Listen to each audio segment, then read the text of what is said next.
வணக்கம் நண்பர்களே, அனைவருக்குமே பார்த்திங்கன்னா வணக்கம். மிக முக்கியமான ஒரு தகவல் ஒன்றை பார்க்க போகிறோம் நண்பர்களே.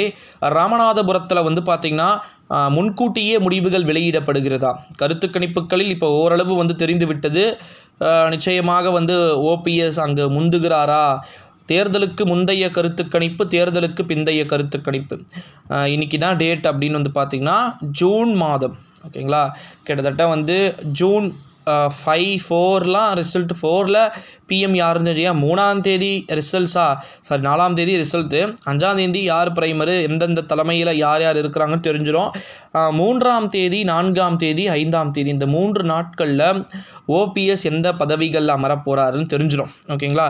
அதாவது இப்போ நீங்கள் ஜெயிக்கக்கூடியவங்களே சில பேருக்கு ஏசி சண்முகம் ஜெயிச்சா அவர் சென்ட்ரல் மினிஸ்டரு, ஓபிஎஸ் ஜெயிச்சா மேபி சென்ட்ரல் மினிஸ்டரு, இப்படி இந்த மேபி அப்படின்ற லிஸ்ட்டில் வரவங்க நிறைய பேர் சென்ட்ரல் மினிஸ்டர் போஸ்ட்டில் வரத்துக்கு வாய்ப்பு இருக்குது அப்படின்னு சொல்லியிருக்கிறாங்க, ஓகேங்களா? ஸோ இந்த ஒரு சூழ்நிலையில் தான் ராமநாதபுரத்தில் தேர்தலுடைய முடிவுகள் என்பது முன்கூட்டியே கிடைக்க பெறுவதற்கு வாய்ப்புகளும் சாத்தியக்கூறுகளும் இருப்பதாக தகவல்கள் அப்படின்றது ஒருபுறம் வெளியாகிக்கிட்டு இருக்கக்கூடிய ஒரு வேளையிலே நண்பர்களே, முன்கூட்டியே தேர்தல் முடிவுகள் என்பது கிடைக்க பெற்றால் நிச்சயமாக அரசியல் ரீதியாக பல்வேறு விதமான மாற்றங்கள் முன்கூட்டியே நிகழ்வதற்கான வாய்ப்புகள் இருக்கும் தானே அப்படின்னா நிச்சயமாக இருக்கத்திற்கு சான்சஸ் நிறைய இருக்குது அப்படின்றத நம்மளால் பார்க்க முடிகிறது. ஸோ ராமநாதபுரத்தில் எவ்வளவு சீக்கிரமாக எலெக்ஷன் நடத்த முடியுமோ அவ்வளவு சீக்கிரமாக எலெக்ஷன்ஸை நடத்தி முடித்து அழகாக எல்லாத்தையும் ப்ரிப்பேர் பண்ணி முடிச்சிட்டாங்க அப்படின்னு சொல்லலாம். இந்த ஒரு சூழ்நிலையிலே நண்பர்களே, ஒரு மிக முக்கியமான ஒரு அறிவிப்பு என்பது நமக்கு கிடைக்க பெற்றிருக்கிறதை நம்மால் மீண்டும் பார்த்திங்கன்னா உறுதிப்படுத்தப்பட முடிகிறது.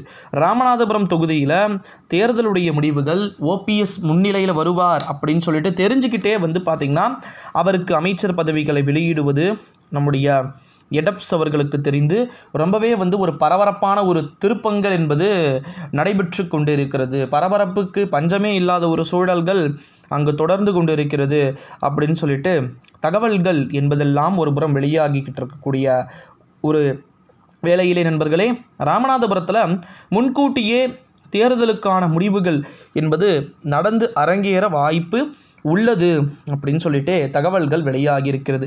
இந்த ஒரு சூழ்நிலையில் தான் ராமநாதபுரத்தில் யார் தன்னுடைய வெற்றியை உறுதிப்படுத்திக்க போகிறாங்க, உறுதிப்படுத்தப்பட வேண்டிய ஒரு சூழல்கள் யாருக்கு இருக்குது அப்படின்றத எல்லாமே நம்ம கண்டினியூஸாக கிளியர் கட்டாக வெயிட் பண்ணி தான் பார்க்கணும் நண்பர்களே.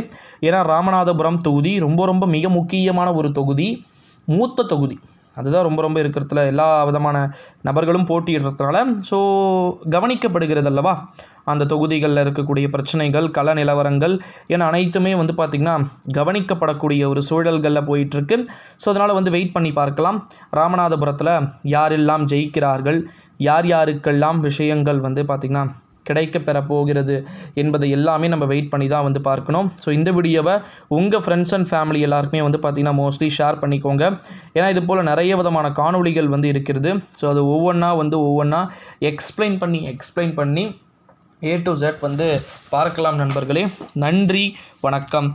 இந்த வீடியோவை உங்கள் நண்பர்கள் அண்டு ஃபேமிலிஸ்க்கு ஷேர் பண்ணிக்கோங்க.